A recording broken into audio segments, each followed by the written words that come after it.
ఒక్కొక్కసారి నీ జీవితం కూడా ఎండిపోయిన అనుభవం ఉందేమో. అయ్యో, నాలో సరైన అందం వాడిపోయిందండి, నాలో వయసు పోయిందండి, అయితే నాలో అనారోగ్యం పోయిందండి, నేను ఎండిపోయిన జీవితంలో ఉన్నాను, నన్ను ఎవరు కూడా పట్టించుకోవటం లేదు, ఇప్పుడు వరకు ఇంతకాలం నన్ను వాడుకున్నారు, యూజ్ అండ్ త్రో.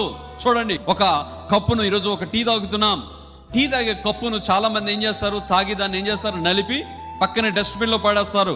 అలాగుంది నా జీవితం.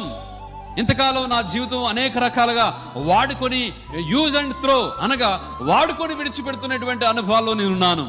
అలాంటి ఎండిపోయిన జీవితాల్లో నేను ఉన్నానని చాలా మంది చాలా సార్లు వారికి ఆవేదనను, లేకపోతే వాళ్ళ యొక్క ఆందోళనను, వారికి ఉన్నటువంటి ఆక్రందనను తెలియజేస్తుంటారు. నా దేవుని సన్నిధిలో సమస్తమును కూడా నూతన పరచుబడను గాక. నీచమైన చెట్టును ఘనమైనదిగాను, ఎండిపోయిన ప్రతి చెట్టును ఎలాట వికసించే విధంగా దేవుడు దయచేసేవాడని దేవుని యొక్క వాక్యంలో రాయబడుతుంది.